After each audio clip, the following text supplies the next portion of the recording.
Hello everyone, welcome back to Hacksara official.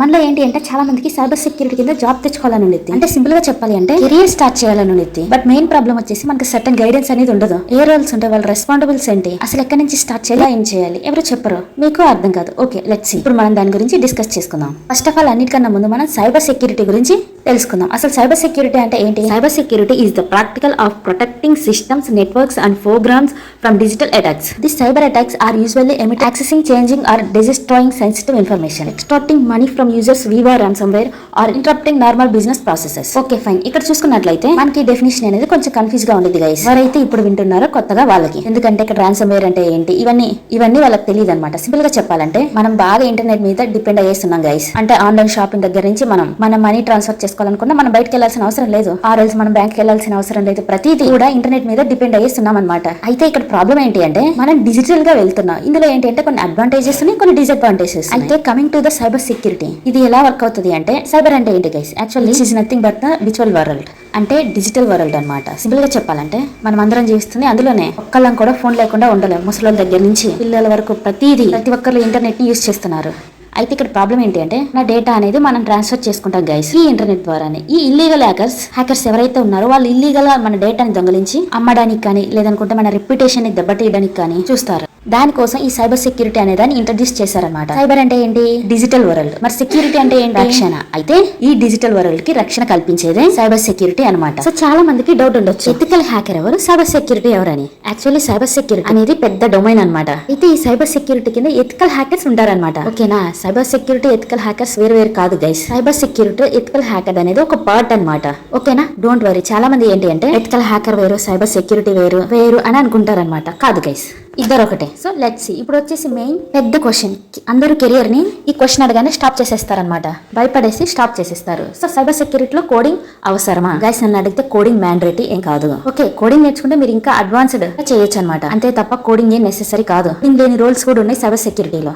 అవి అసలు ఎలా గెయిన్ చేయాలి, ఎలా చూడాలి, ఎలా మేడం స్టార్టింగ్ పాయింట్ ఏంటి అంటే, ఎండింగ్ పాయింట్ అంటే ఏంటి అంటే, లెట్స్ సీ. సైబర్ సెక్యూరిటీ మీరు ఎప్పుడైనా ఎంటర్ అవ్వాలి అనుకుంటే మనకి ఈ రెండు పక్కా వచ్చిండాలన్నమాట. నెట్వర్కింగ్ అండ్ ఖాళీ లినిక్స్ రెండు రాకపోతే మనం అసలు ఏం చేయలేమన్నమాట. అయితే ఈ నెట్వర్కింగ్ ఖాళీ లినిక్స్ ఎందుకు అంత ఇంపార్టెంట్ అంటే, సో ఎప్పుడైనా సరే మనం ఇంటర్నెట్ ని ఎలా కనెక్ట్ అవుతాము అనేది ఈ నెట్వర్కింగ్ నేర్చుకున్నప్పుడు మనకు అర్థమవుతుంది. అది అసలు ఎలా ట్రావెల్ అవుతుంది, ఏం జరుగుతుంది అనేది మనకి ఈజీగా అర్థమవుతుంది. మరి లినిక్స్ ఎందుకు? మనం ఎప్పుడైనా సరే యూటిలైజ్ చేయాలి, మన యొక్క హ్యాకింగ్ స్కిల్స్ ని పెంచుకోవాలి, మనకంటూ సర్టన్ ఆపరేటింగ్ సిస్టమ్ కావాలన్నమాట.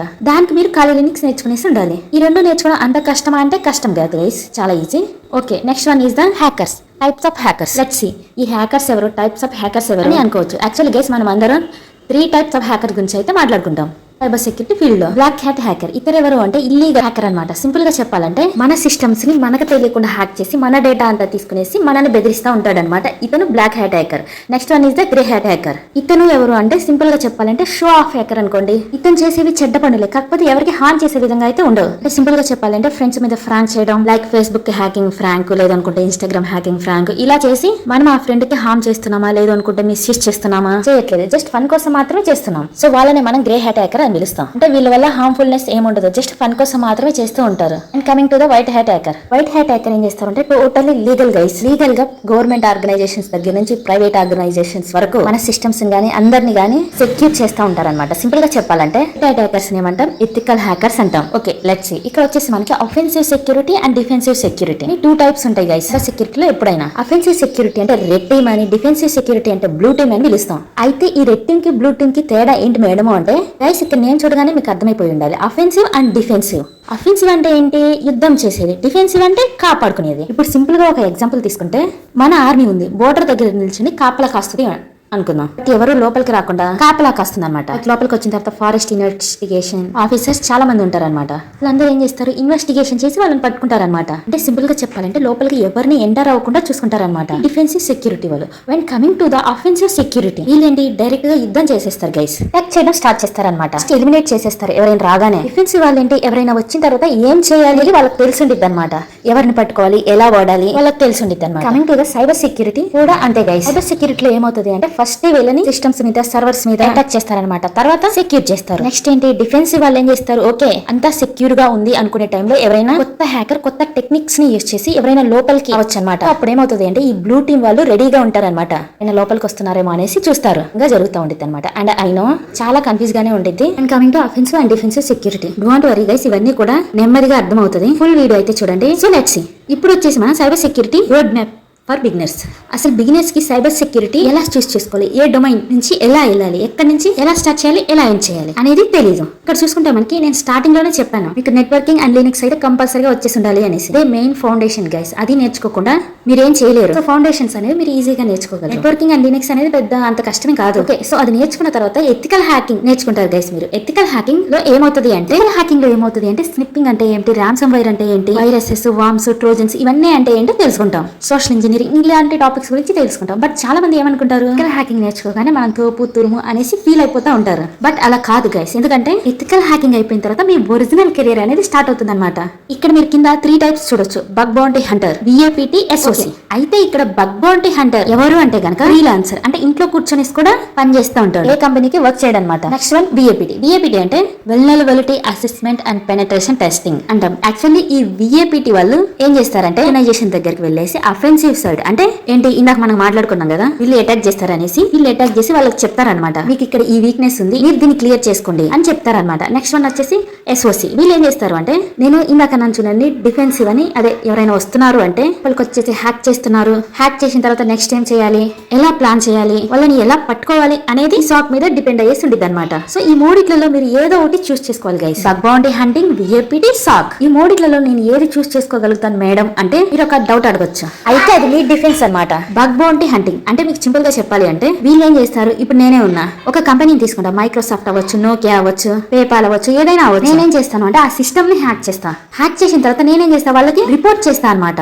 మీది ఈ విధంగా హ్యాక్ అయింది, వర్క్ చేసుకోండి అని చెప్పేసి నేనైతే రిపోర్ట్ చేస్తాను. సో అప్పుడు వాళ్ళు ఏం చేస్తారు, మనకి థ్యాంక్స్ చెప్పారు, లేదు అనుకుంటే అండ్ బౌంటీస్, సింపుల్ గా చెప్పాలి అంటే వర్డ్ అనమాట. సో మనకి సర్టన్ మనీ అనేది పే చేస్తారు, కష్టపడేసి మా కంపెనీ యొక్క ఈ బగ్ ని మీరు ఫైండ్ అవుట్ చేశారు అనేసి అని మనకి థ్యాంక్ యూ చెప్తారు అనమాట. Next one is the VAPT, vulnerability assessment and penetration testing. ఈ వెల్నరబిలిటీ అసెస్మెంట్ లో ఏం చేస్తారు అంటే సర్టన్ టూల్స్ ని యూజ్ చేసి ఆటోమేటిక్ స్కాన్ చేస్తారు అనమాట. ఇందులో ఏంటి అంటే చాలా వరకు మనకి పని ఉండదు. ఇందులో ఏం చేస్తారు, జస్ట్ ఒక టూల్ తీసుకుంటారు, దాంట్లో మన వెబ్సైట్ పెడతారు, స్కాన్ కొడతారు, ఆటోమేటిక్ గా అదే అన్ని వీక్నెసెస్ ని తీసుకొని వచ్చేసి ఒక రిపోర్ట్ అనేది ఇచ్చేస్తుంది అనమాట. Okay fine. But penetration testing లో కాదు గైస్, ఇది టోటల్లీ డిఫరెంట్.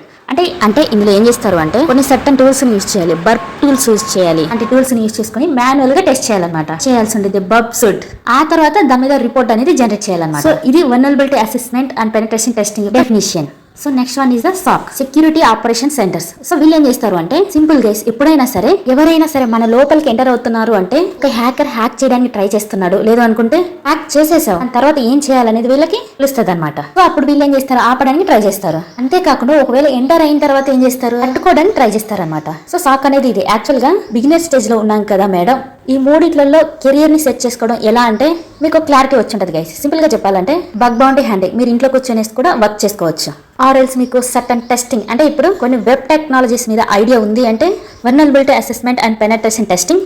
ఇంకా SOC అంటారా, SOC అంటే టోటల్లీ నెట్వర్కింగ్ కి సంబంధించింది గైస్. నెట్వర్కింగ్ మీకు బాగా వస్తే ఈ SOC లో మీరు ఎంటర్ అయిపోవచ్చు అనమాట. సో అంతే, ఇది బిగినర్స్ కి గురించి మనం తెలుసుకున్నాం అనమాట. Okay fine. ఇప్పుడు మీకు cyber security road map for beginners గురించి అర్థమైంది. ఇక్కడ చూడండి, నెట్వర్కింగ్ అండ్ లినక్స్ అనేది ఫస్ట్ నేర్చుకోవాలి, తర్వాత ఎథికల్ హ్యాకింగ్. ఇక్కడ నుంచి మీరు ఒరిజినల్ కెరీర్ అనేది స్టార్ట్ అవుతుంది. బగ్ బౌంటీ హంటర్ లోకి వెళ్దామా, లేకపోతే VAPT నా, లేకపోతే SOC ఒకటి మీరు సెలెక్ట్ చేసుకోవాల్సి ఉంటుంది గైస్. ఓకే, ఇప్పుడు VAPT, SOC ఇవన్నీ బానే ఉన్నాయి మేడం, ఫైన్, నేను బిగినర్ కింద అయిపోతా. బట్ నేను ఇంకొంచెం అడ్వాన్స్డ్ గా ఎలా నేర్చుకోవాలి, కెరియర్ ని ఎలా బిల్డ్ చేసుకోవాలి కంపెనీకి వెళ్ళిన తర్వాత అంటే డోంట్ వరీ గైస్, ఇందులో మన కెరియర్ ని పెంచుకుంటూ వెళ్ళొచ్చు అనమాట. ఇలాగో కూడా ఇప్పుడు మనం డిస్కస్ చేద్దాం. So let's see cyber security road map for intermediate level. So ఇందులో ఏం జరుగుతుంది అంటే ఫస్ట్ ఆఫ్ ఆల్ మనం బగ్ బౌంటీ హంటర్స్ గురించి మాట్లాడుకుందాం. సో బగ్ బౌంటీ హంటింగ్ అనేది చాలా మంది వెబ్ అప్లికేషన్ మీద టెస్ట్ చేస్తూ ఉంటారు. అయితే ఇక్కడ పెద్ద ప్రాబ్లం ఏంటి అంటే వెబ్ అప్లికేషన్ మీద స్టార్ట్ చేస్తే నాకు కాంపిటీషన్ ఎక్కువ ఉంది మేడం, ఏవి దొరకట్లేదు, బగ్స్, నాకు ప్రాబ్లం ఉంది అనుకోవచ్చు. ఇప్పుడు ఆండ్రాయిడ్ అప్లికేషన్ మీద చేయడం స్టార్ట్ చేయాలి, API, క్లౌడ్, ఇలా మనం ఫ్రీలాన్సింగ్ కింద అన్నిటి మీద టెస్ట్ చేయొచ్చు గైస్. ఈ విధంగా మనం ఇంట్లో కూర్చునేసి బగ్ బౌంటీ కెరీర్ హంటింగ్ ని బిల్డ్ చేసుకోవచ్చు. అంతేకాకుండా VAPT అంటే vulnerability assessment and penetration testing. So ఇక్కడ చూడొచ్చు అనమాట. ఇక్కడ ఏంటి, వెబ్ అప్లికేషన్ పెన్ టెస్టింగ్ ఇక్కడ మనం స్టార్టింగ్ పాయింట్ లో చేయొచ్చు అనమాట. కానీ అడ్వాన్స్మెంట్ ఎలా చేయాలి అంటే ఆండ్రాయిడ్ యాప్ పెన్ టెస్టింగ్ చేయాల్సి ఉంటుంది. ఇక్కడ ఏం చేస్తారంటే ఆండ్రాయిడ్ అప్లికేషన్ మన ఫేస్బుక్ ఇన్స్టాగ్రామ్ ఇట్లాంటివి ఉంటాయి చూడండి, వాటిని మీరు హ్యాక్ చేసి రిపోర్ట్ చేయాల్సి ఉంటుంది, లేదు అనుకుంటే సెక్యూర్ చేయాల్సి ఉంటుంది. iOS app pen testing simple. ఇక్కడ ఆండ్రాయిడ్ యాప్ అనుకున్నా, ఇక్కడ iOS యాప్ అనుకుంటున్నాం. సింపుల్ గా చెప్పాలి అంటే యాపిల్ ఫోన్స్ లో అప్లికేషన్స్ ఉంటాయి కదా, ఉండే అప్లికేషన్స్ కూడా మనం టెస్ట్ చేయొచ్చు అనమాట. అంతేకాకుండా ఇక్కడ API పెనిట్రేషన్ టెస్టింగ్. API లో ఏం జరుగుద్ది, APIs ని ఎలా పెన్ టెస్టింగ్ చేయాలి అనేసి. IoT మీకు తెలిసింది. IoT అంటే ఇంటర్నెట్ ఆన్ థింగ్స్ అంటారు. సో దాన్ని ఎలా పెన్ టెస్టింగ్ చేయాలి అంటే హ్యాకింగ్ చేసి రిపోర్ట్ చేయాలి. అంతేకాకుండా ఆటోమేటివ్ పెన్ టెస్టింగ్ అంటే car hacking guys. Car hacking లో ఏం చేస్తారు, కార్ ని హ్యాక్ చేసేసి మనం రిపోర్ట్ అనేది వాళ్ళకి ఇస్తాం అనమాట.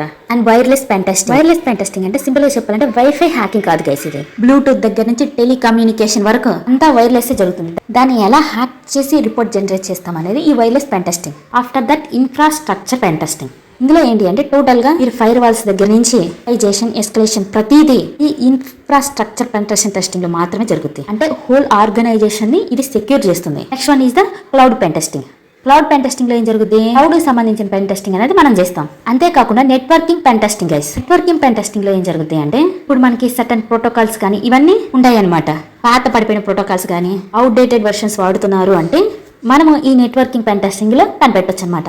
Okay, so let's see. ఇక్కడ పెద్ద డౌట్ ఏంటి అంటే గైస్, ఇక్కడ ఆండ్రాయిడ్ యాప్ పెన్ టెస్టింగ్ ఉంది కదా, ఓన్లీ ఇందులో స్టార్టింగ్ నుంచి నేర్చుకున్న వాళ్ళే వెళ్ళాలా అంటే లేదు గైస్. అప్లికేషన్ డెవలపర్ అనుకోండి, మీరు పెన్ టెస్టింగ్ డైరెక్ట్ గా రావచ్చు, కాకపోతే దాని మీద మీకు గ్రిప్ ఉండాలన్నమాట. ఇప్పుడు iOS డెవలపర్ కి iOS పెన్ టెస్టింగ్ చాలా ఇంపార్టెంట్ అనమాట, అండ్ ఈజీగా కూడా ఉంటుంది. When coming to the cloud administration, వీళ్ళకి క్లౌడ్ పెన్ టెస్టింగ్ ఇంకా ఈజీగా ఉండేది. అలా డిపెండ్స్ అనమాట. సో సైబర్ సెక్యూరిటీ క్రాక్ నుంచి నేర్చుకోవాల్సిన పనే లేదు. ఓకే, ఆల్రెడీ దీని మీద నాలెడ్జ్ ఉంది అనుకుంటే మీరు డైరెక్ట్ పెన్ టెస్టింగ్ కూడా నేర్చుకోవచ్చు. So next one is the SOC అనమాట.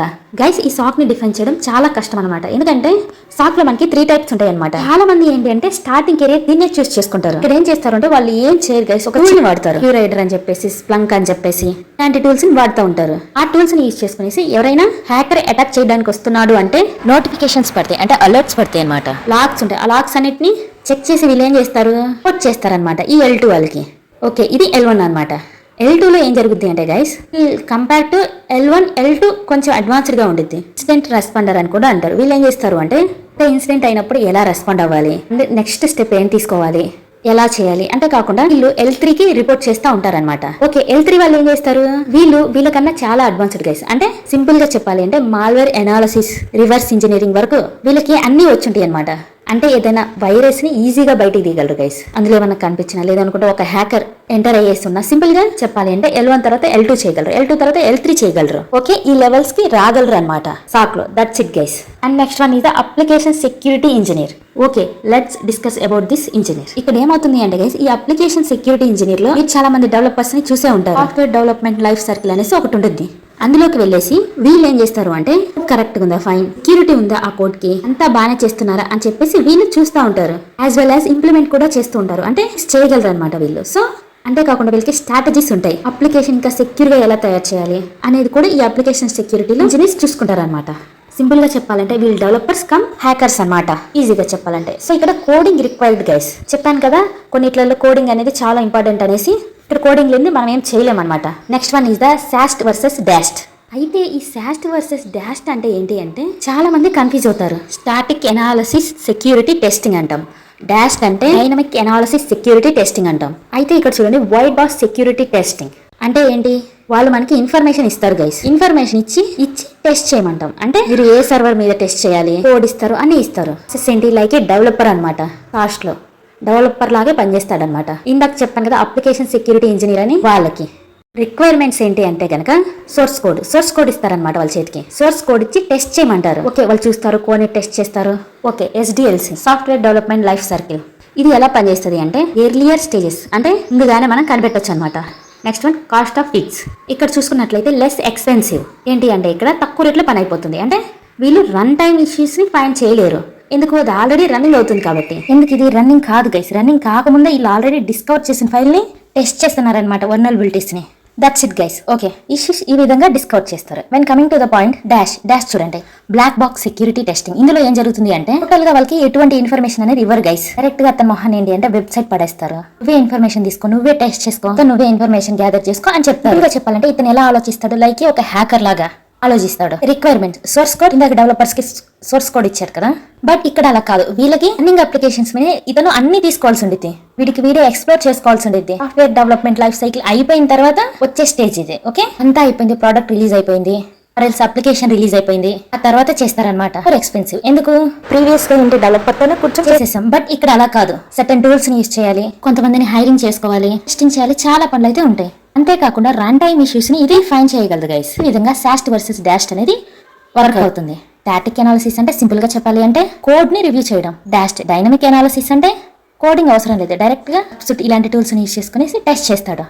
ఇది సాస్ట్ వర్సెస్ డాష్ ఉన్న difference. Next one is the security architect. Okay, ఈ ఆర్కిటెక్ట్ ఏంటి అంటే సింపుల్ గా మీరు డిజైనర్స్ ని చూసే ఉంటారు. వీళ్ళు ఏం చేస్తారు, బిల్డింగ్ నీట్ గా ఉందా లేదా అనేది చెక్ చేస్తారు. ఎలా కన్స్ట్రక్ట్ చేయాలి, ఏం చేయాలి అనే ప్రాసెస్ వీళ్ళు డిజైన్ చేస్తారనమాట. అదే విధంగా సెక్యూరిటీ ఆర్కిటెక్టర్స్ కూడా ఏం చేస్తారు అంటే మన కంపెనీలో అంటే ఏ విధంగా నెట్వర్క్ సెక్యూరిటీ, సింపుల్ గా చెప్పాలంటే సైబర్ సెక్యూరిటీ ఇంప్లిమెంట్ చేయాలి, ఏ విధంగా చేయాలి, ఏ విధంగా ప్లాన్ చేయాలి, ఏ విధంగా పాలసీస్ డెవలప్ చేయాలి, ఏ విధంగా ఎంతమంది ఎంప్లాయీస్ తీసుకోవాలి, అన్ని విధాలుగా ఈ సెక్యూరిటీ ఆర్కిటెక్ట్ అనే పర్సన్ చూసుకుంటారనమాట. చాలా ఎక్స్పీరియన్స్ పర్సన్స్ ఉంటారు వీళ్ళు. Next one is the auditors and implementers. Auditors ఎవరు గైస్, యాక్చువల్లీ మనం ఫైనాన్షియల్ ఆర్కిటెక్చర్స్ గురించి వినే ఉంటాం, పిఏ అంటారు. బట్ ఇక్కడ అలా కాదు గైస్. ఆడిటర్స్ ఎవరు అంటే ఇక్కడ వీళ్ళు ఏం చేస్తారు అంటే ఇంప్లిమెంటర్స్. కింద చూడండి ఇంప్లిమెంటర్స్ అని ఉన్నారు కదా, వీళ్ళు ఏం చేస్తారు, ఇంప్లిమెంట్ చేస్తారు అనమాట. ఎస్టాబ్లిష్ చేస్తారు, పాలసీస్ మెయింటైన్ చేస్తూ ఉంటాడు. ఆ స్టాండర్డ్స్ అని కూడా. అసలు స్టాండర్డ్స్ అంటే ఏంటి మేడం అనేసి మీకు డౌట్ రావచ్చు. డోంట్ వరీ గైస్, నేను అన్ని క్లియర్ గా ఎక్స్ప్లెయిన్ చేస్తాను. ఇది ఈ ఇంప్లిమెంట్ ఏవైతే ఎస్టాబ్లిష్ చేస్తామో అన్ని మెయింటైన్ చేస్తాడు, దాన్ని జాగ్రత్తగా ఆడిట్ చేయడం ఈ ఆడిటర్స్ వర్క్ అనమాట.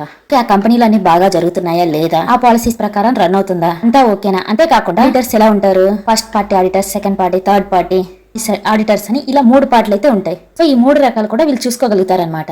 ఏంటి బయట చేయొచ్చు, ఆర్ఎల్స్ కంపెనీలో ఉండేసి అయినా చేయొచ్చు, నీ తరపు నుంచి వేరే కంపెనీకి అయినా చేయొచ్చు. ఓకే, ఇంతమంది ఆడిటర్స్ ఉంటారు. డోంట్ వరీ గైస్, కొంచెం కన్ఫ్యూజ్ గానే ఉండేది, బట్ డోంట్ వరీ. వీళ్ళు ఏం చేస్తారు, ఇంప్లిమెంట్ చేస్తారు. ఇందాక చెప్పాను చూడండి, స్టాండర్డ్స్ ఉంటాయి, ఫ్రేమ్ వర్క్స్ ఉంటాయి అని చెప్పేసి. సో వాటి గురించి డీటెయిల్ గా డిస్కస్ చేద్దాం. ఇక్కడ చూడొచ్చు guys, actually cyber security standards and frame works అంటే ఏంటి, చాలా కన్ఫ్యూజ్ గా ఉంది మేడం. ఎప్పుడు విన్నా సరే నాకు అసలు అర్థం కావట్లేదు, కన్ఫ్యూజ్ గా ఉంది అంటే. ఓకే, సింపుల్ గా చెప్పాలి అంటే ఎప్పుడైనా సరే ఒక సైబర్ సెక్యూరిటీ ఆర్గనైజేషన్ ని నడవాలి అంటే certain cyber security standards and frameworks అయితే ఉండాలి. ఏంటి మేడం నేను ఈ స్టాండర్డ్స్ అని కొత్తగా వింటున్నాను అంటే, మీరందరూ గ్రాడ్యుయేట్ అయ్యేసి ఉంటారు, ఆర్ఎల్స్ మీకు యూనివర్సిటీల గురించి కూడా తెలిసే ఉంటుంది. ఇప్పుడు సింపుల్ గా చెప్పాలంటే నా కాలేజ్ ఒకటి, యూనివర్సిటీ ఒకటి. అంటే ఇక్కడ చాలా మంది బీటెక్ చేశారు కాబట్టి బీటెక్ గురించి తెలుసుకుందాం. జేఎన్టీయూ చాలా ఫేమస్ అనమాట. అయితే మీరు నార్మల్ గా ఏదైనా కాలేజ్ నేమ్ తెచ్చుకోండి. ఓకే, నల్ల నరసింహారెడ్డి సంథింగ్ ఏదో ఒకటి తెచ్చుకునేసి అప్డేటెడ్ బై జేఎన్టీయూ అనేసి ఉంటుంది. మీరంతా జేఎన్టీయూ యూనివర్సిటీ రూల్ ని మాత్రమే పాటించాలి. లేదు అనుకుంటే ఒక బ్యాంక్ ని తీసుకోండి, కాలేజ్ వదిలేయండి, బ్యాంక్ ని తీసుకోండి. బ్యాంక్ పెట్టినా సరే వాడు నోరు మూసుకుని ఆర్బీఐ చెప్పిన రూల్స్ ని మాత్రమే పాటించాల్సి వచ్చింది. అంటే ఏంటి, ఇక్కడ RBI standard and frame works ని ఆ బ్యాంక్ వాళ్ళందరూ పాటించాల్సి ఉండేది. అదే విధంగా మన కాలేజెస్ అనుకున్నాం చూడండి. ఒక యూనివర్సిటీ ఉండేది టాప్ లెవెల్ది. మన ఏపీలో అయితే ఆచార్య నాగార్జున యూనివర్సిటీ అయితే ఎక్కువ అఫిలేట్ అయ్యేసి ఉండేది. ఈవెన్ నేను చదివిన కాలేజ్ కూడా ఆచార్య నాగార్జున యూనివర్సిటీ కింద అఫిలేట్ అయ్యేసి ఉండేది. ఏమైనా అంటే ఆచార్య నాగార్జున యూనివర్సిటీ వాళ్ళు పెట్టిన ఎగ్జామ్స్ రాయాలి అండ్ రూల్స్ ని పాటించాలి. అదే విధంగా ఇందాక కూడా మనం చెప్పుకున్నట్టు బ్యాంక్ అది కూడా అదే రూల్ అనమాట. ఆర్బీఐ చెప్పింది మాత్రమే చేయాలి. అలాగే సైబర్ సెక్యూరిటీ పరంగా ఇప్పుడు ఏం చేస్తాను, నేను కంపెనీ ఎస్టాబ్లిష్ చేశాను గైస్. అయితే నా కంపెనీలో ఏంటి అంటే ప్రతి ఒక్కరు డైరెక్ట్ గా వచ్చి ప్రోడక్ట్ ఏమి ఇవ్వరు. అప్లికేషన్ కానీ క్లయింట్ వచ్చేసి ఇదిగోండి ఇది మీరు తీసేసుకోండి అంటే అట్లాంటి అప్లికేషన్ ఏం లేదు. సైబర్ సెక్యూరిటీలో దాంట్లో ఎంతవరకు ఉంది అంటే నేను చెప్తాను అనమాట. ఇందులో ఏదో ఒక స్టాండర్డ్ ఫ్రేమ్వర్క్ తీసుకుంటా, ఐఎస్ఓ తీసుకునేసి నేను చెప్తా మాది ఇది ఇంత నెంబర్ ఉంటుంది అనేసి నేను చెప్తాను అనమాట.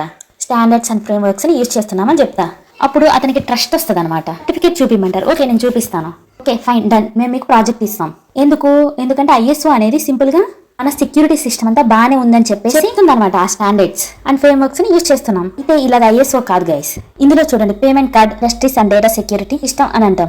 ఇందులో ఏం జరుగుతుంది, బ్యాంక్, ఆర్బీఐ ఇవన్నీ అన్నాను కదా, వాటి ఈ PCI-DSS వాడతారనమాట. అంటే ఒక్కొక్కటి ఒక్కొక్కలాగా వర్క్ చేస్తుంది గైస్. అంతేకాకుండా ఇందాక నేను చెప్పినట్టు ఇంప్లిమెంటర్, ఆడిటర్స్ ఉంటారని చెప్పాను కదా. అయితే ఈ ఐఎస్ఓ ఎగ్జాంపుల్ తీసుకుందాం. అయితే ఈ ISO standards and frame works ని ఫాలో చేయడానికి ఏంటి అంటే ISO 27001 అని చెప్పేసి ఇంప్లిమెంటర్ వస్తాడు. పాలసీస్ అన్ని చెక్ చేస్తాడు, రిక్వైర్మెంట్స్ అన్ని పెట్టేస్తాడు, ఎస్టాబ్లిష్ చేస్తాడు, మెయింటైన్ చేసేస్తాడు. అదే విధంగా నెక్స్ట్ ఆడిటర్ వస్తాడు, చెక్ చేస్తాడు. ISO 27001 గైడ్ లైన్స్ అన్ని ఫాలో అవుతున్నారా లేదా, కరెక్ట్ గా ఉందా లేదా అని చెప్పేసి చెక్ చేస్తారు. ఇదే అనమాట డిఫరెంట్ ఆడిటర్స్ కి, ఇంప్లిమెంటర్స్ కి. అయితే ఇందులో cyber security standards and frame works లో చాలా వరకు ఏదో ఒక ఫ్రేమ్ వర్క్ ని కొంటారనమాట. అంతేకాకుండా కొన్ని ఆర్గనైజేషన్స్ ఏంటి అంటే ఒక్కదాంతో కాకుండా ఒక్కదానికంటే ఎక్కువ పెట్టుకుంటది అనమాట. కన్ఫ్యూజ్ అవ్వకండి గైస్, ఎందుకంటే ఇది టోటల్లీ కొంచెం అడ్వాన్స్డ్ కెరియర్ కాబట్టి మీరు కొంచెం కన్ఫ్యూజ్ అవ్వచ్చు. Don't worry. Let's see. Chief information security officer. అయితే అసలు ఈ చీఫ్ ఇన్ఫర్మేషన్ సెక్యూరిటీ ఆఫీసర్ అసలు ఎవరు, ఇతను ఏంటి, ఇతను సిచ్యువేషన్, సూటు అన్ని వేసేసుకునేసి కొంచెం హైప్ ఎక్కువ ఇచ్చేస్తున్నాడు అనుకోకండి. ఒక ఆర్గనైజేషన్ లో మీరు ఏం చేసినా సరే ఈ చీఫ్ ఇన్ఫర్మేషన్ సెక్యూరిటీ ఆఫీసర్ అయితే రిపోర్ట్ చేయాల్సి ఉంటుంది. ఇతను ఎవరు, ఇతను ఎగ్జిక్యూటివ్ లెవెల్ అనమాట. అంటే ఇప్పుడు సిఇఓలు, సిటి, ఎఫ్ఓ ఇలా అందరూ ఉంటారా, వీళ్ళందరితో కలిసి కూర్చొని ఉంటాడు. కూర్చునేసి సీఓతో డిస్కస్ చేస్తూ ఉంటాడు. ఆపరేషన్స్ అన్ని సీఓ చూసుకుంటే when coming to the chief information security officer CISO ఏం చేస్తాడు, సెక్యూరిటీ లెవెల్స్ లో ఆపరేషన్స్ అనేవి చూసుకుంటూ ఉంటాడు. అండ్ ఈ సీసో లెవెల్కి వెళ్ళాలంటే మనం ఏం చేయాలి, మినిమం 10 years ఎక్స్పీరియన్స్ అయితే ఎక్స్పెక్ట్ చేస్తారనమాట. అంత ఈజీగా వచ్చింది అంటే అంత ఈజీగా రాదు గైస్. ఇది చాలా standards total into management side ఉండిద్ది.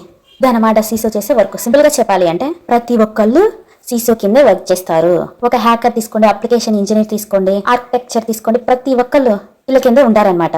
నెక్స్ట్ వన్ ఎగ్జాక్ట్ గా మనం senior level management, mid level management, entry level management అసలు ఏంటి, ఏం జరుగుతుంది, ఎవరెవరు ఉంటారు అనేది మనం ఇప్పుడు తెలుసుకుందాం. సో ఇక్కడ అందరూ ఏంటి అంటే ఎంట్రీ లెవెల్ జాబ్స్ లో జాయిన్ అవ్వాల్సి ఉండేది. ఇందులో ఏంటి అంటే ఎథికల్ హ్యాకర్స్ ఉంటారు, పెనట్రేషన్ టెస్టర్స్ ఉంటారు, సెక్యూరిటీ అనలిస్ట్ అంటే ఏంటి సాక్ అన్నాం చూడండి ఇందాక, వాళ్ళే అనమాట. ఫోరెన్సిక్ ఎక్స్పర్ట్స్ ఉంటారు, vulnerability assessment and penetration testing వాళ్ళు ఉంటారు, ఇన్సిడెంట్ రెస్పాండర్స్ ఉంటారు, సెక్యూరిటీ కన్సల్టెంట్స్ ఉంటారు. వీళ్ళంతా ఏంటి ఎంట్రీ లెవెల్ అనమాట. మీరు డైరెక్ట్ గా ఇందులో దేనికి ఒక దాని జాబ్ కి అప్లై చేసుకోవచ్చు. Next one is the mid level. Mid level లో ఏం జరుగుతుంది అంటే ఇక్కడ ఆర్కిటెక్చర్ ఉంటారు, సెక్యూరిటీ ఇంజనీర్స్ ఉంటారు. ఇందాక మనం అనుకున్నాం చూడండి కోడింగ్ రావాలి, అప్లికేషన్స్ బిల్డ్ చేయాలి వాళ్ళు, అండ్ ఇన్సిడెంట్ రెస్పాండర్స్ కూడా ఇక్కడ కూడా ఉంటారు.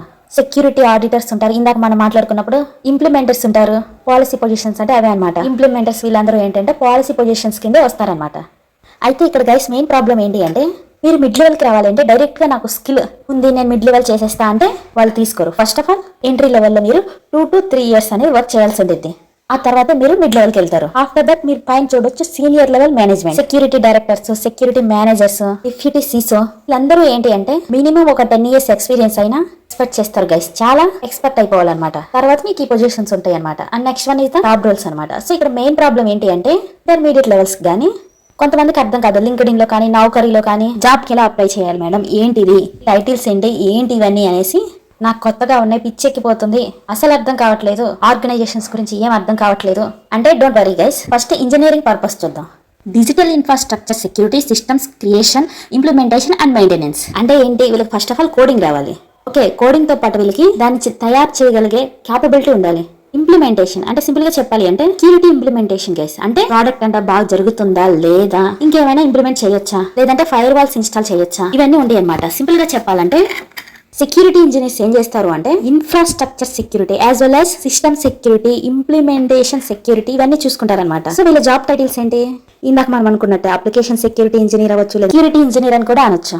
క్లౌడ్ పరంగా అతను సెక్యూరిటీ ఇవ్వాలనుకుంటే క్లౌడ్ సెక్యూరిటీ ఇంజనీర్ అవ్వచ్చు. నెట్వర్క్ లో షార్ప్ గా ఉంటే నెట్వర్క్ సెక్యూరిటీ ఇంజనీర్ అవ్వచ్చు. సో ఎప్పుడైనా సరే ఈ 4 జాబ్ టైటిల్స్ కనిపించినప్పుడు గుర్తుపెట్టుకోండి ఇంజనీర్ కి సంబంధించినవి. అండ్ వీళ్ళకి ఖచ్చితంగా కోడింగ్ వస్తుంది, సాఫ్ట్వేర్ డెవలప్మెంట్ లైఫ్ సైకిల్ లో వర్క్ చేయాల్సి ఉంటుంది. So next one is the testing. Testing అంటే యాక్చువల్లీ క్యూఏ టెస్టింగ్ అనుకోవద్దు గైస్. ఇందులో వచ్చేసి వేరు పర్పస్ చూద్దాం. System application and network evaluation for potential security vulnerabilities. వీళ్ళు ఏం చేస్తారు అంటే ఇందాక మనం చెప్పుకున్నట్టు ఇంజనీర్ చూసాం కదా, వాళ్ళు ఏం చేస్తారు అంటే ఈ software development life cycle work చేస్తూ ఉంటారు. ప్రోడక్ట్ అనేది బయటకు వచ్చేసింది, అప్లికేషన్ అనేది బయటకు రిలీజ్ అయిపోయింది. అయితే ఇక్కడ వీళ్ళు స్టార్ట్ చేస్తారనమాట టెస్టర్స్. వీళ్ళు ఏం చేస్తారు అంటే ప్రోడక్ట్ ని టెస్ట్ చేయడం, ఆర్ఎల్స్ హ్యాక్ చేయడం, లేదు అనుకుంటే దాన్ని రిపోర్ట్ చేయడం చేస్తూ ఉంటారు. అంతేకాకుండా ఇక్కడ ఆడిట్ జరుగుద్ది అనమాట. ఆడిట్ అంటే మనం అనుకున్నట్టు ఓన్లీ ఇంప్లిమెంట్ మాత్రమే కాదు, నెట్వర్క్ ని స్కాన్ చేయడం, ఆర్ఎల్స్ ఎస్ఎస్ ని యూస్ చేసి స్కాన్ చేయడం, వల్నరబిలిటీ అసెస్మెంట్ యూస్ చేసి స్కాన్ చేయడం, ఇవన్నీ కూడా యాక్చువల్లీ దేని కిందకి వస్తాయి, ఆడిటర్స్ కిందకి వస్తాయి. ఓకే, బట్ ఇక్కడ ఏం చేస్తున్నాం అంటే ఒక సర్టెన్ అప్లికేషన్ ని ఆడిట్ చేస్తున్నాం అనమాట. Technical skills required guys. అంతేకాకుండా ఇక్కడ రోల్స్ చూసుకోవచ్చు. పెనట్రేషన్ టెస్టర్స్ అంటారు, వల్నరబిలిటీ అసెసర్ అంటారు, వెబ్ అప్లికేషన్ సెక్యూరిటీ ఆడిటర్స్, ఇలా ఆడిటర్స్ అనేవి ఉంటాయి. అండ్ నెక్స్ట్ వన్ వచ్చేసి ఎనాలిసిస్. వీళ్ళు ఏం చేస్తారు, ఎనాలిసిస్ గైస్ అంటే ఏంటి, అంచనా వేయటం అనమాట. సింపుల్ గా చెప్పాలంటే ఒకసారి అంచనా వేయటమా లేదా మానిటరింగ్ చేస్తూ ఉంటారు, అదే పనిగా చూస్తూ ఉంటారు అనమాట. ఇలా వర్క్ అదనమాట. పర్పస్ చూద్దాం. Data system and pattern examination to understand and mitigation cyber threats. Data అవ్వచ్చు, సిస్టమ్ అవ్వచ్చు, ఒక ప్యాకేజ్ అవ్వచ్చు, ఒక ఎగ్జామినేషన్ ప్యాటర్న్ ఉండిద్ది, లైక్ అన్ని చెక్ చేసుకుంటూ వెళ్తారు. ఎందుకు, సైబర్ థ్రెట్స్ ని ఆపడానికి. సో ఇందులో ఎవరు ఉంటారంటే సైబర్ సెక్యూరిటీ అనలిస్ట్, అంటే సాక్ అనలిస్ట్ అనుకున్నాం కదా, వాళ్ళు దీని కిందకే వస్తారు. Threat intelligence analyst, security operation centre analyst, level 1 కిందకి వస్తారు, లెవెల్ 2 కిందకి వస్తారు, లెవెల్ 3 కిందకి వస్తారు. అక్కడ జాబ్ డిస్క్రిప్షన్ బట్టి మీరు డిసైడ్ చేసుకోవాలండి అనమాట. ఇంటెలిజెన్స్ అనలిస్ట్ వీళ్ళు కూడా అంతే గైస్, లెవెల్ 2 కిందకి వస్తారు. ఓకే, నెక్స్ట్ ఎనాలిసిస్ ఈ విధంగా ఉంటాయి. Next one is the response. Response లో ఏం జరుగుతుంది అంటే గైస్, చాలా మంది హ్యాకర్స్ వచ్చారు. హ్యాకర్ వచ్చేసి ఎవరిదో ఒకరిది హ్యాక్ చేసేసి సిస్టమ్స్ ని టేక్ ఓవర్ చేసుకుంటారు. అంటే ఏంటి, డేటా బ్రీచ్ అయిపోయింది, అంటే ఆ తర్వాత మనం ఏం చేయగలం అనేది ఈ రెస్పాన్స్ టీమ్ చూసుకునేది. ఇందులో ఏంటి ఇన్సిడెంటర్స్, రెస్పాండర్. ఇతను ఏం చేస్తాడు, ఒక హ్యాకర్ వచ్చి హ్యాక్ చేయగానే ఎలా రెస్పాండ్ అవ్వాలి, ఫర్దర్ స్టెప్ ఏంటి అని వెంటనే చూసుకుంటాడు అనమాట. And next one cyber security incident manager. అతను కూడా అంతే సేమ్ అలానే చేస్తాడు. Forensic analyst. ఇతను ఏం చేస్తాడు, హ్యాకర్ ని పట్టుకోవడానికి ట్రై చేస్తాడు ఫారెన్సిక్ చేసి. అంటే ఏంటి, అతను ఏమైనా హ్యాక్ చేశాడా, లేదు అనుకుంటే లాగిన్స్ చేశాడా, ఇలాంటివన్నీ ఇతను చూసుకుంటాడు అనమాట. Next one is the auditing. Auditing లో ఏం జరుగుతుంది, IT systems and operation evaluation for regulatory complaints and best practice. Simple గా చెప్పాలి అంటే జిఎస్టీ, గవర్నెన్స్ అనేసి, రిస్క్ అనేసి, కంప్లైన్స్ అనేసి కొన్ని ఉంటాయి. అయితే ఆ డొమైన్స్ కింద వీళ్ళు వస్తారనమాట. Cyber security auditors, IT compliance auditors, security control assessor. అయితే ఏంటి గైస్, యాక్చువల్లీ వీళ్ళు ముగ్గురు కూడా ఒకటే, బట్ నేమ్స్ అనేవి వేరు వేరుగా ఉంటాయి. ఈ విధంగా జాబ్స్ టైటిల్స్ కనిపించినప్పుడు మీరు అప్లై చేసుకోవచ్చు. డోంట్ వరీ, ఇదంతా కన్ఫ్యూజ్ అయిపోయేసి ఉండిపోకండి. When coming to the point, IT engineering చూసుకోవచ్చు, security engineer, application security engineer, cloud security engineer, network security engineer. Coming to testing, penetration tester, vulnerability assessor, security editor, analysis లో SOC analyst అంటాం, security analyst అంటాం, cyber security analyst అంటాం, threat intelligent analyst, security operation centre analyst, intrusion analyst. And coming to the response, incident responder, cyber security incident manager, forensic analyst, digital forensic expert, ఇలాంటివన్నీ ఉంటాయి అనమాట. Auditing లో చూద్దాం. Auditing లో cyber security auditor, IT compliance auditor, security control assessor, GRC auditors, ISO 27001 auditor, ఇలాంటి ఎన్నో అనమాట. SMS auditor అనేసి ఇలా వస్తానే ఉంటాయి. వీళ్ళంతా కూడా ఆడిటింగ్ సైట్ కి వస్తారనమాట. అంతే గైస్, ఇది మొత్తం cyber security job titles. So ఈ విధంగా సైబర్ సెక్యూరిటీ ఆర్గనైజేషన్ లో వర్క్ అవుతా ఉంటుంది. ఇవే జాబ్ రోల్స్ ఉంటాయి, ఇవే రెస్పాన్సిబిలిటీస్ ఉంటాయి. Okay, thank you guys. ఇవంతా కూడా మీకు క్లియర్ గా అర్థమైందా అని అనుకుంటున్నా. Thank you so much. Full course లో ఎన్రోల్ అవ్వాలి అనుకుంటే ఇక్కడ కనిపిస్తున్న నెంబర్కి అయితే వాట్సాప్ SMS చేయండి, మీకు ఫుల్ డీటెయిల్స్ అనేది సెండ్ చేస్తారు.